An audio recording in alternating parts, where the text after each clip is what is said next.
the vision of the company has been to really democratize AI, right? And we're building a platform on top of which we build solutions that leverage various capabilities, various technology capabilities that are being built as Lego blocks, each of those components being products themselves.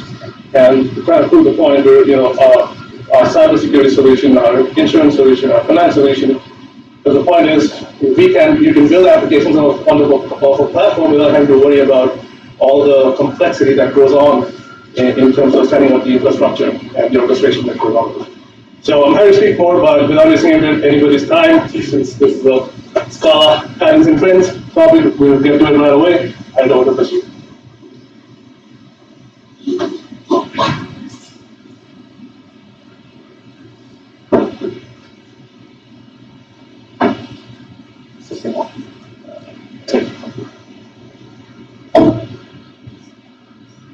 There it goes. All right, cool.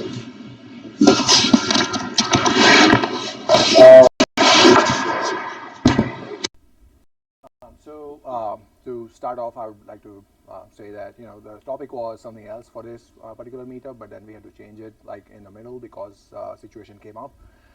So me and Stu were talking about like what we could present, and we decided to go with something that was like really fun. That's something like it was easy for us to like talk off the top of our heads. Can you guys hear me? Yep. All right, cool.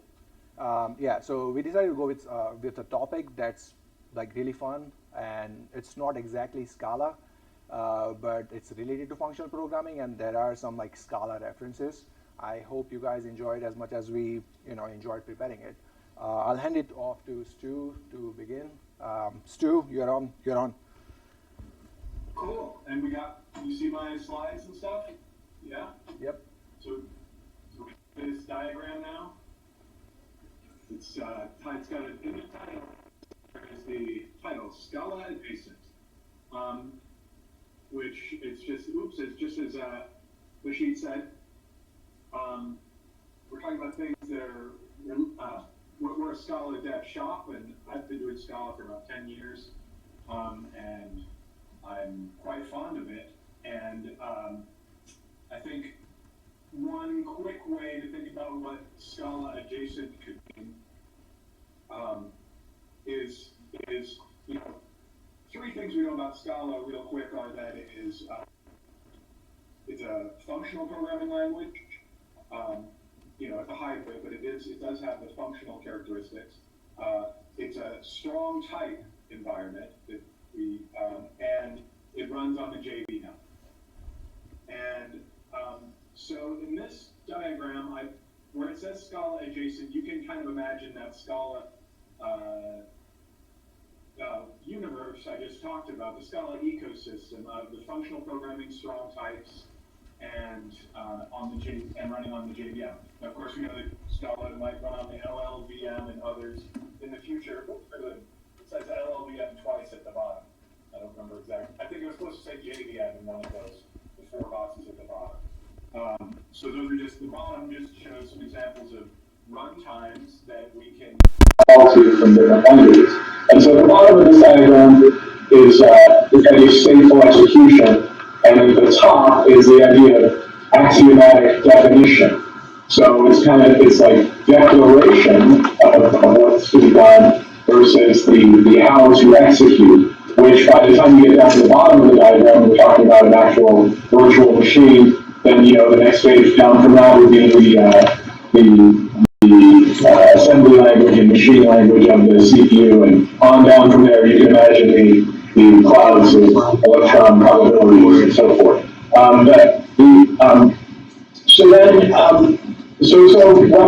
Looking at a diagram of, at the top is abstraction, and at the bottom is concreteness from an execution point of view. But from a thinking and modeling point of view, where there's really arguably there's more concreteness, more precision, more specificity at the top of the diagram. And I know probably none of you are familiar with MMT. I mean, it's kind of crazy. It's here as kind of a placeholder. I'm going to show you the MMT website in a minute because it's interesting in multiple ways. But so today, so we've got some these names, technologies floating around here, most of these are probably somewhat familiar, you've heard of some of them.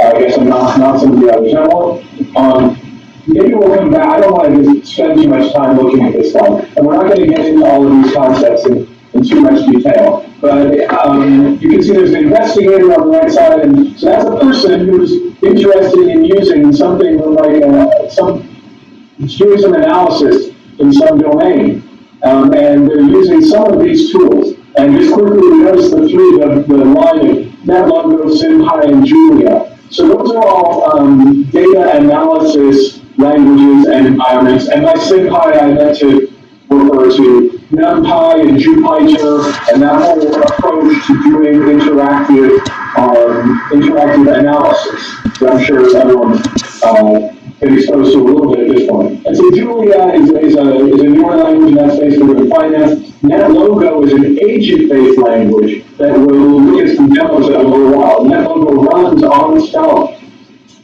And it presents an interesting contrast because NetLogo is not functional and not strong type, but it lets you do a lot of fun stuff really fast, even if you're not a programmer. It lets you write something like a program that is a simulation that's useful to people working in specific domains. But from our computer science point of view, it's very it doesn't have strong types, and so you don't have much in the way of guarantees. It's more, on the other hand, it's closer to being an application than being a programming system. So it's not NetLogo's job to provide those guarantees. Those are in fact coming from the underlying Scala runtime. And so as we go through the talk, we're going to look at some different technologies. We'll be thinking about the world we're going to build in the future and how we're going to use these different kinds of Scala-adjacent approaches to include Scala itself, but also all these things that are kind of related to Scala are used to the same idea. To build the systems and the analysis environments of the future that provide more kinds of precision, flexibility, and reliability all at the same time. I think if you get flexibility and reliability at the same time, that would be a really impressive accomplishment. And that's what's driving it from a user's perspective. So in the talk now, we mentioned we're going to do functions and types. Those are two main characteristics of Scala that we talked about. And then the bonus demos at the end, we'll look at NetLogo a little bit with whatever time we have left. And that's a fun thing to play with on your own when you get a chance. And the link is from Northwestern University. It's been around about 20 years, and there's a link for it on the meetup page. At the end of this presentation, there's a lot of references, especially in the types section. We're going to get into some interesting areas of mathematical theory, relatively recent progress in foundational mathematics and its relationship to these programming environments. And so there's plenty of references to that, links to papers at the end of these slides. So first we're going to talk a little about functions and closure, and some Scala-adjacent ideas from that space. So I'm going to turn it over to Bhashit at this point to talk about that.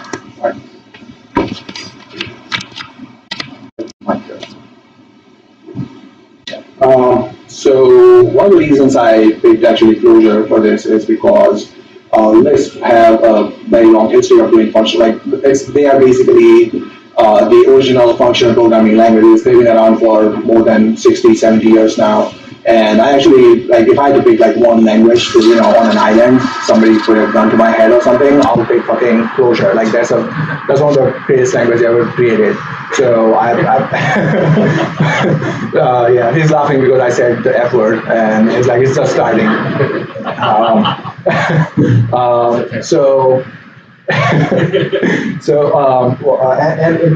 Specifically, this example was picked from a book called The Joy of Clojure. It's a very old book. It's one of my favorite books ever in technical books.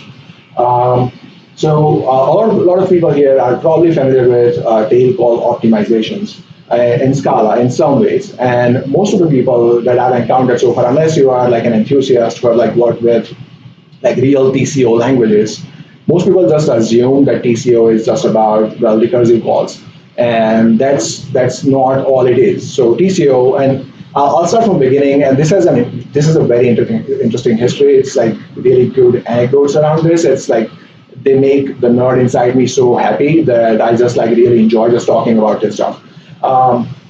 So the first thing, this is the very basic of it. So the tail call optimization is like if you have a function call at the end of your function call, and it doesn't have to be the same function call, it could be a different function call, it doesn't have to be recursive. If it is a function call, then the languages that support tail call optimization can kind of reallocate the stack frame that was allocated to that function call, allocate it to the next function call, and just replace the whole like stack and avoid the stack overflow in like several situations, in most situations, like well, all the time, I guess. So this is just, and I was not going to go with any slides, but well, if I had to put one slide, so this is one example. This is just an illustration of how that tail call optimization kind of works. And I'm just going to talk about this and share an anecdote about this. And this is just a customary slide and share some good examples actually. So as you can see, the function call, like the call when the call function A, in the non-TCO example, the end is like call the function B. This is Lisp syntax. Bear with me, please. The function B does some stuff, and then like the response has to go back to function A, and then function A returns to function B. Versus in this case, there is no stack frame allocation. So I guess this is pretty simple enough. I guess everybody understands it. I just want to like clear out this, like, tail calls are not only about recursion. Tail calls can be about any tail and functions. So one of the reasons that I was kind of drawn to this example was not many people use mutually recursive functions all the time. I had one, like in my entire career, like spanning 11 years, I had like one incident, one event where I had to use mutual recursion or for something, and I was working with Hibernate, and that kind of sucked. I mean, as you can guess, and it was in Java, which sucked even more because there is no like support for any of this. So don't use Hibernate. It sucks. One of the things, the reason I came to this is because like Lisp, a scheme, was one of the first languages that provided tail call optimizations. And the language was born out of a series of papers published around 1975. There was like a series of papers called the Lambda papers. They are now known as the Lambda papers. And the language kind of came out of it. But so what ties it together with Scala in some way is, and not many people know about this, is that the people who invented the language were actually looking at the acting model that was published by Carl Hewitt in 1973, like a couple of years before the scheme language came out. And I don't know how many people know about Carl Hewitt, but he was the person who actually invented the acting model. And the people who wrote this language, they're called Guy Steele and Gerald Sussman. Gerald Sussman is the guy who wrote the SICP book, as many people here know about. So what Sussman and Steele were trying to do was create an actor model as an interpreter, as the language interpreter. So if you think about it, unless like if you're like get out of the Scala or like Erlang actor model thing, it doesn't have to be concurrent. Actors, as in functions, are somewhat analogous to actors in some ways, and that's what like they were trying to do. The problem with that whole situation was that the scheme language was based on lambda calculus, and lambda calculus doesn't really support state.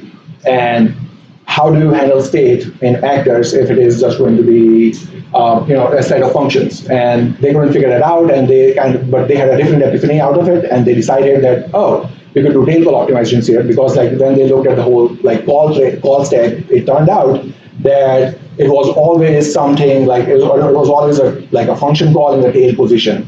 And there are like a couple of versions of this story, and I heard this from the guys who wrote the book. But that's how basically the whole tail call optimization thing came about. One of the so this is a very simple tail call optimization, but there is another version of it that not many people use. It's called mutual recursion, and I'll show you an example of closure, and I'll show you why it's kind of useful. And you can actually do it in Scala. And let me share my screen, and I can show you the example.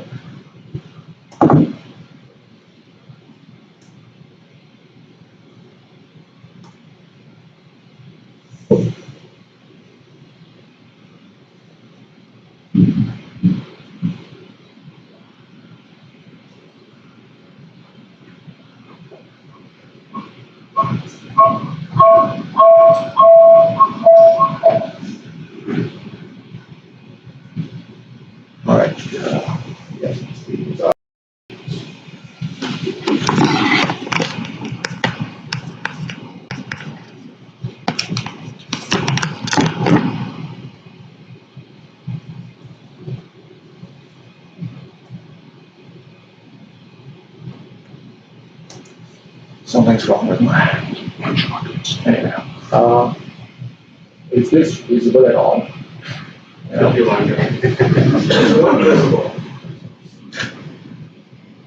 Emacs for the V nerds out there.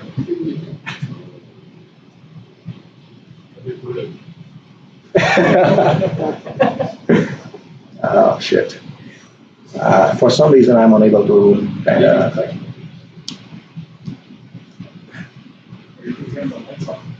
idea.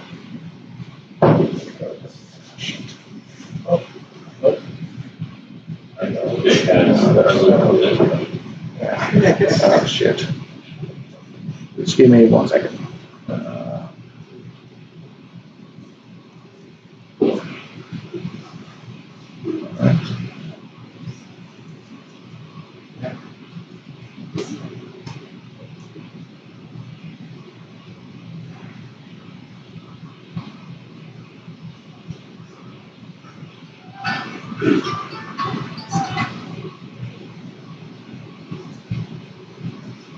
Huh.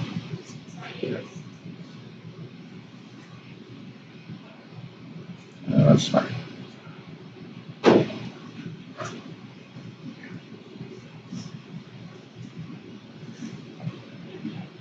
Is that visible?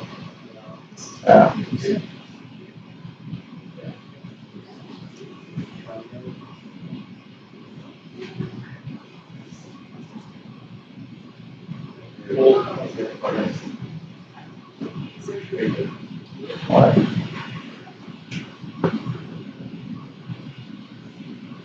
That's a point.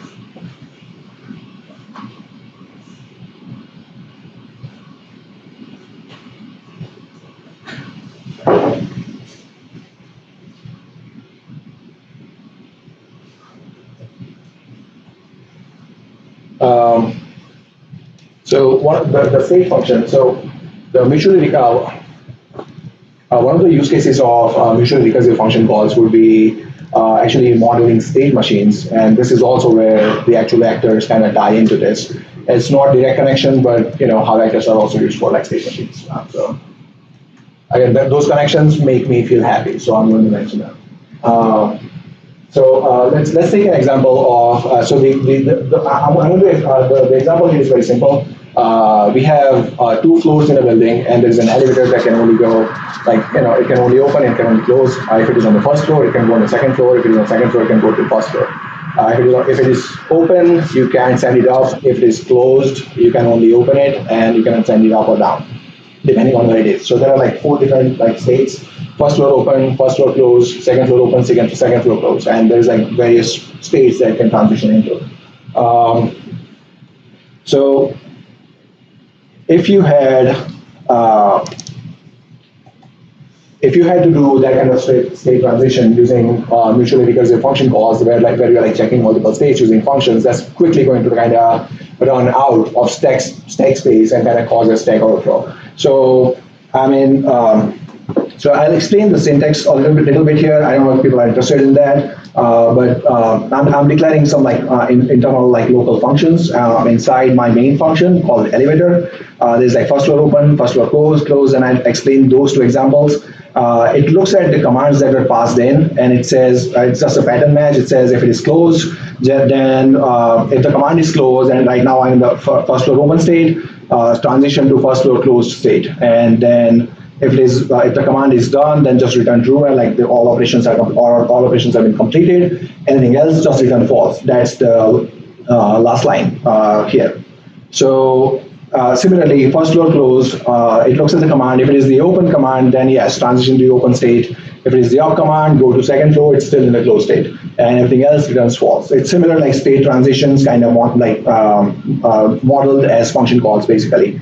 And the thing that kind of does it in Clojure for us, that kind of avoids a stack overflow, is this trampoline call. And can actually look into you can actually go into the source code for this and how it does this, but I'm not going to go into that many details. You can just look at this very simple example. I'm going to execute this line of code, and it will show the thing that you see on the right is the output of that command. And this is a very simple set of commands. There's like 6 or 7 of them. On the very next line, I have 100,000 commands, and there's like that many function calls happening, and there is no Stack Overflow. It just comes back instantly, and there is no Stack Overflow. So this is a very interesting use case of how you can monitor state transitions using mutually recursive function calls. Interestingly, I don't know if many people are aware of this. Has anybody ever heard of something called a class called tailreg in Scala? Not the annotations, but the class itself. So you can actually use that, and it. Oh, I need to open my IntelliJ. Give me 1 second. You can't use Scala with the Emacs because it just crashes all the time.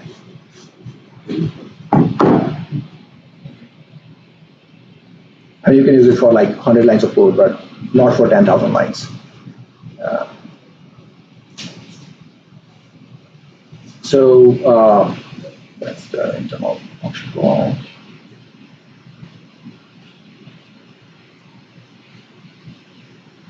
And I'm going to display this. I'm going to show this to be an example of.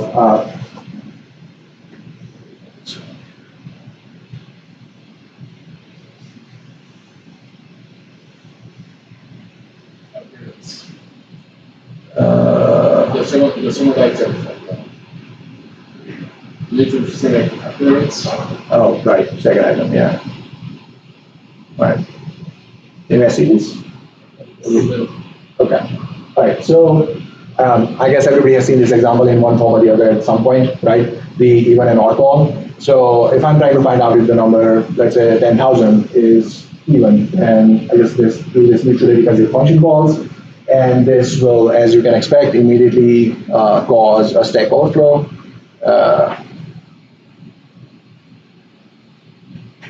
Let's try running this.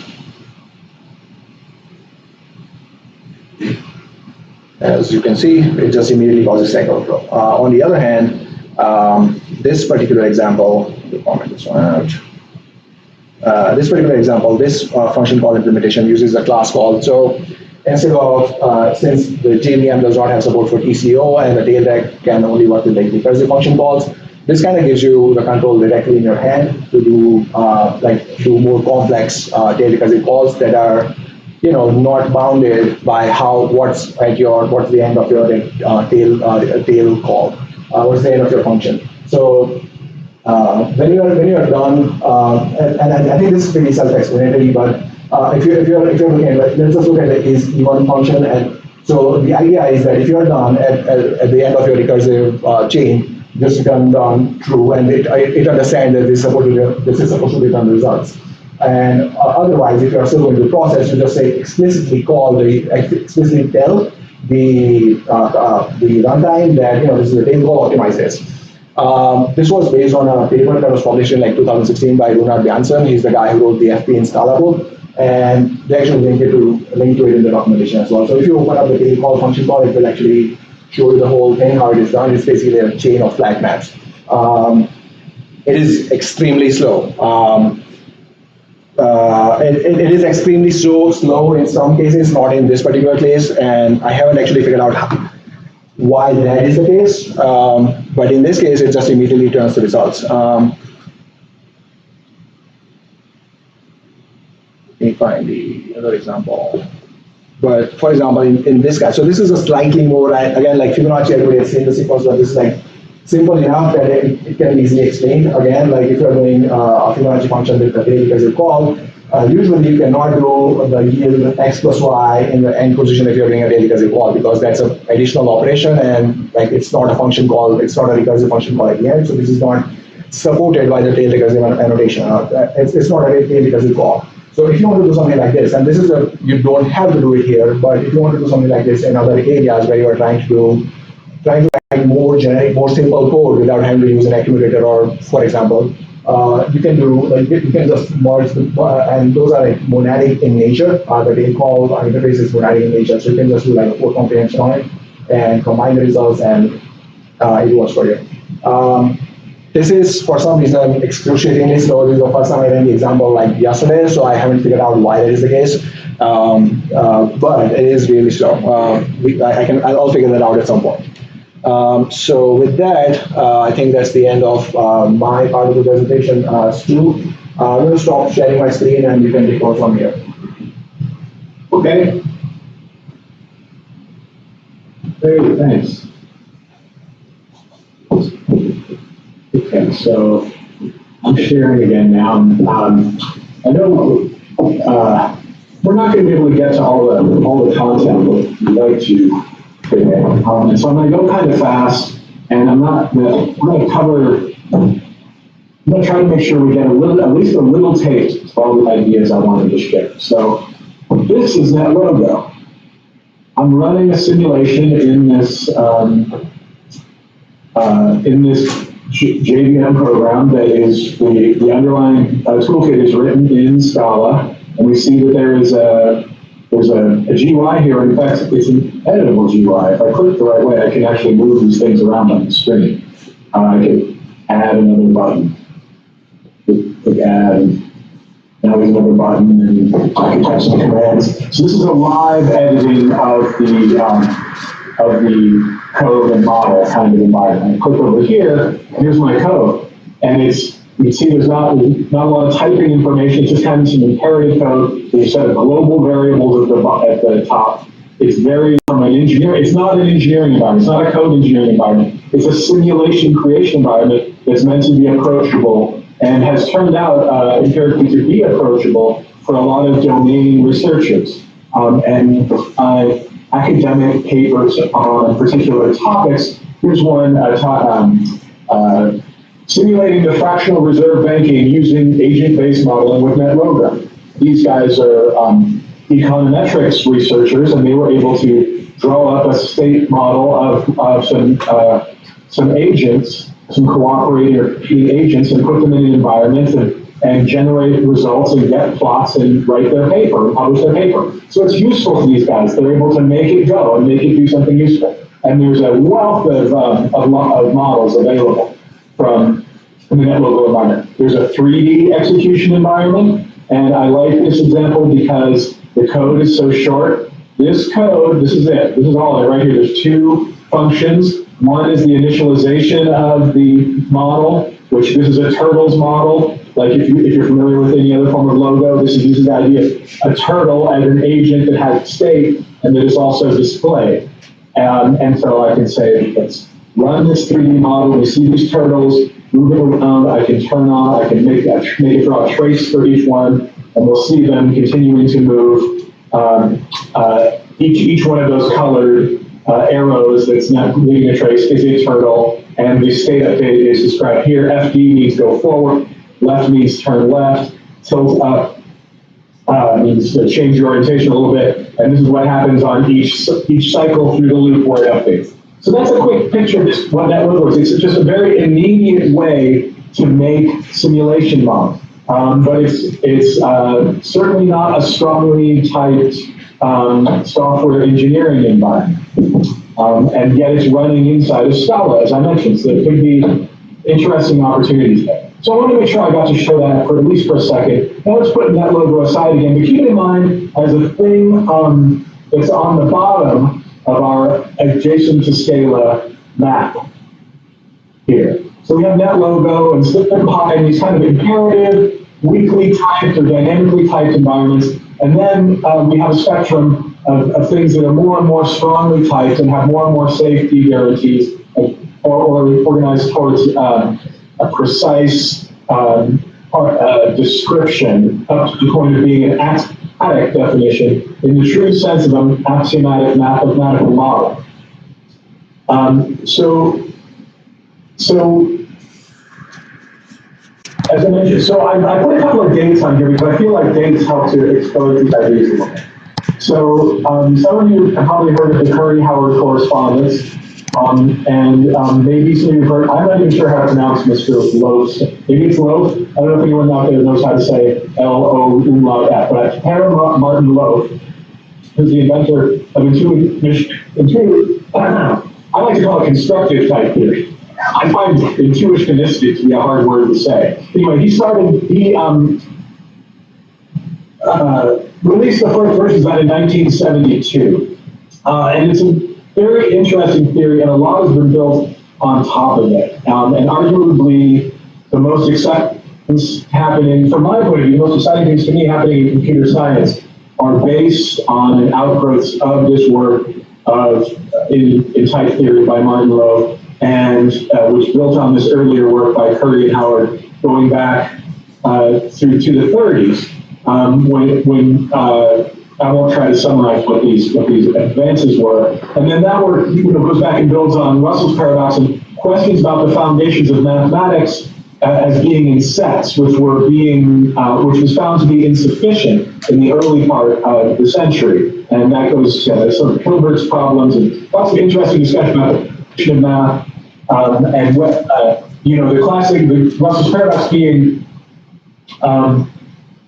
is if we name a set X to be the set of all sets that don't contain themselves as a member, then does X contain itself? And suddenly set theory blows up, and the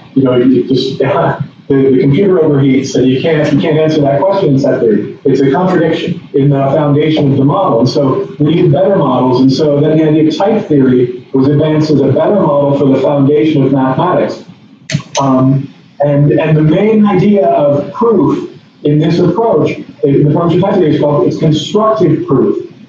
The idea being that, I meant to stick this on a slide, but in order to prove that something is true, you must get a concrete example. So, for example, if you want to say, oh, I proved that there are prime numbers greater than 1,000, well, you have to show us one. You have to show us an actual prime number that's greater than 1,000. You can't just show us pages of algebra and say, believe me, I proved that it couldn't not be true. I did a double negative, and now that's not good enough under the constructive notion of proof. You have to be able to prove an example. And this winds up deep implications for mathematics as well as computer science when we take this approach. And so I'm going to try to go fast and jump ahead. So some modern programming languages that are based on these ideas are Agda, Coq, Idris, and Lean. Lean is from Microsoft, and they also work on F-star. And there's a set of other projects there that they're working on at Microsoft, and my impression is that those are probably well-funded. So the way these guys who work in Agda, as I've seen work in, how they'll describe it, I have a paper, another window, they say that these environments support programming and proving within the same language. And this is something that I've experimented with in Idris. In Idris, you'll see appear on later diagrams. That's my pretty good example of a system that does this that I've actually worked with to a limited extent. Another observation about type theory from De Hoyne and Parikh is that many aspects of object-oriented programming can be preserved in type theory since it unifies functional programming, component-based programming, meta-programming, and logical verification. That last one being, to me, very practically interesting and important. So what we're talking about here is systems that can be proven to operate correctly. So we mentioned it. This category system, a lot of these systems are often referred to as proof assistants, and then there are different theoretical bases that they use. Calculus of constructions being a very powerful one that we'll show on the lambda cube. Coq is a tool invented by Thierry Coucon, a French person who wrote a famous Bourbaki paper. And now we'll look at the lambda cube, which is introduced by Hank Jett. So this is a diagram that I pulled from Wikipedia that identifies these different systems at these different corners of the lambda cube. So there's in total, and essentially the regular lambda over here is regular simply typed lambda calculus, and then we examine on the x-axis, the y-axis, and the z-axis different enhancements to that, to the simply typed Lambda calculus to give it more power. And these theoretical capabilities are the foundation of a lot of what modern programming languages, including Scala, are able to do. So Lambda 2, also called System F, is basically what ML and Haskell bring to the table, which roughly speaking are like the generics in Scala and Rust, the parametric types. System Omega, Lambda Omega, allows you to have functions from types to types, and then the third axis, the x-axis, is the Lambda pi system, or Lambda P, where pi is often used to mean product in these notations, which is logical framework, sometimes called LF, which includes dependent types, where you can get the word dependent types for the rest of the talk. So those are the three. And so up here at the right, at the top right, is Lambda C, calculus of constructions. This is the most powerful form. In the calculus of constructions, these three features cohabit, so that both types and terms can depend on types and terms. This is, and then a final observation from the Lambda cube is that no system in the Lambda cube is Turing complete. None of these type systems are Turing complete. NetLogo is probably Turing complete. None of these systems are. This is where we're thinking about the theoretical capability of the descriptive system as opposed to its execution capability. So, going even further, trying to go quickly, one of the most is that in about 2006 to 2009, this idea of univalence and homotopy type theory emerged. There's a beautiful 400+ page book for free on the internet called the Hot Book, HOTT, and one of the most beautiful kernels in here is the idea of Vladimir Vygotsky's univalence axiom, which I'm not going to try to say more than what you see on the screen here. Because these concepts of identical and equivalent require careful definition. But the univalence axiom is basically that those two kinds of equality can be made equivalent by adopting this axiom, which then allows a homotopy-based approach to the construction of proofs, which is really kind of a big practical deal. And I invite you to investigate and read up on all this terminology. So a practical deal. Wait, we're supposed to be in present mode. Okay, sorry that I wasn't in present mode for that last slide. So here I'm trying to draw a picture. This was my last night while I was trying to think about what kind of system am I pointing the way towards here. And I think it's something that looks like this. It's submitted, it doesn't have a lot of detail, it's just got these rectangles. But essentially it's something where at the top you have homotopy type theory, and then I'm going to show you the website for this in a minute because it's a beauty. So that would be the ultimate. Twitter's outlandish because this would be the ultimate. It's kind of beyond what I think is practical to attempt right now. I showed you a minute ago NetLogo doing things. I said it does things, but it doesn't have any theoretical heft to it from a computer science point of view. And then T is the opposite. It has all the theoretical heft. It actually has a plugin that you can open in IDEA, but I haven't figured out how to make that plugin actually do anything.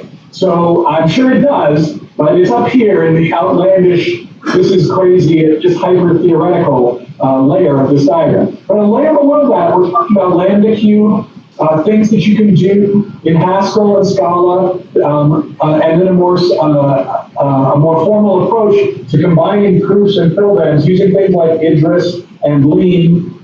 You can imagine constructing, if we say we had a financial system that used financial business ontology down to this doable layer. This is stuff that we already do. This is the kind of work I've been doing for years now. I have an open source project called Axiomagic. 5.0 is an open ontology for business, for financial securities, transaction description, and Shackle is a semantic description, semantic data description language for constraining RDF graphs. It's similar to OWL, but more oriented towards a closed schema that you can do practical constraint checks against. And then down at the lowest level of this system, we can imagine a memory-safe environment like Rust, safely processing the compiled descriptions that are being fed down to it from these higher levels.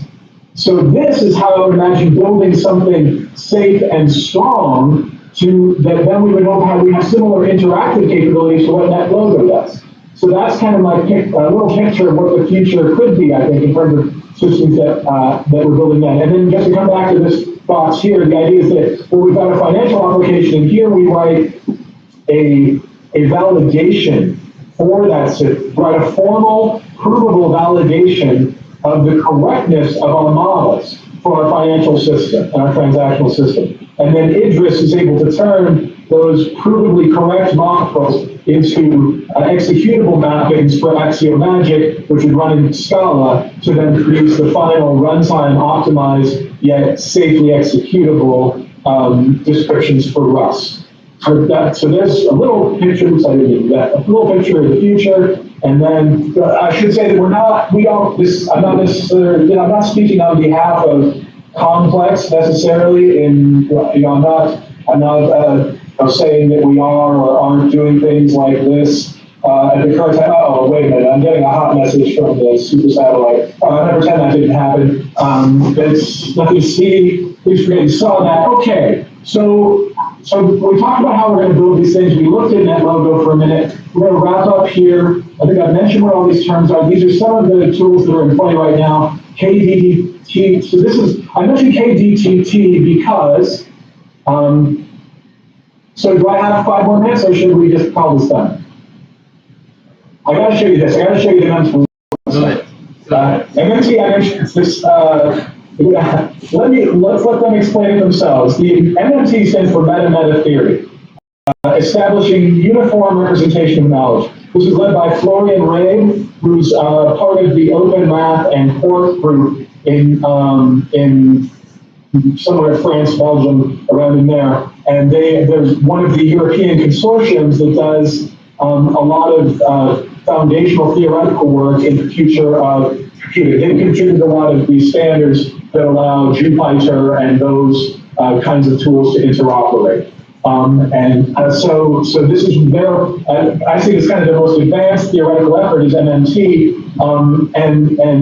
it's very interesting to read about. As I mentioned, I tried to run it, and I couldn't make it do anything yet. It loaded, but it didn't have any. But I was an early adopter, I think, when I pulled that. I think this website is really interesting. It's representing knowledge. MMT integrates the 4 major paradigms representing scientific knowledge. Oh, that's good. What are those? Let's look at it. Well, let's go down to the bottom. MMT's data description languages. Okay, that's good. That's one of the 4 kinds of knowledge.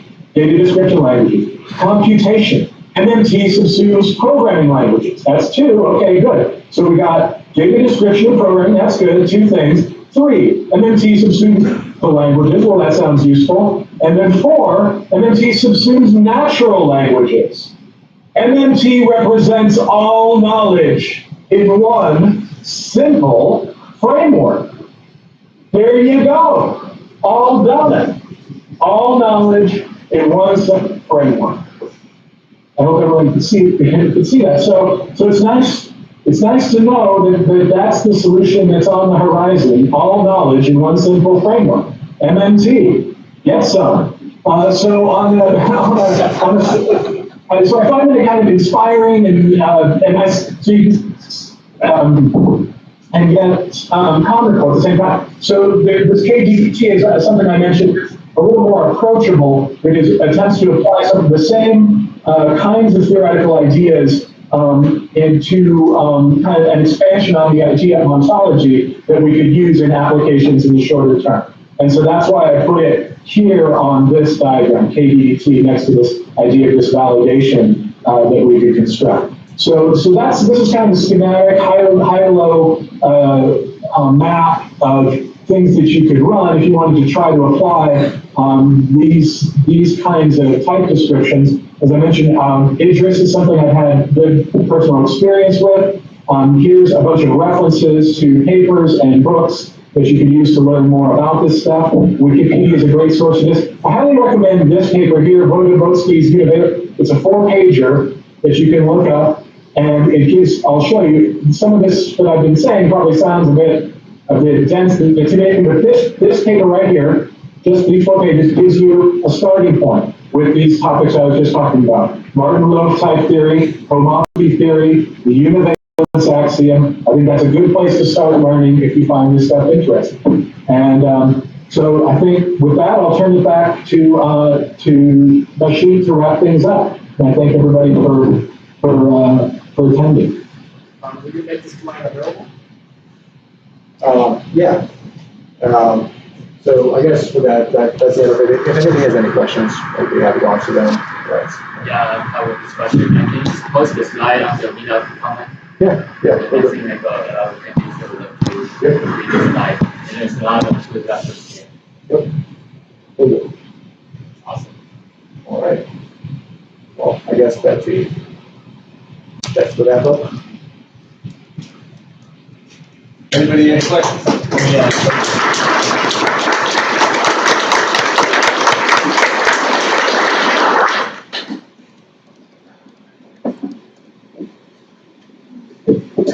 Thanks, y'all. Thank you, Stu. Thank you. Great. So no questions? I guess not. Okay. All right.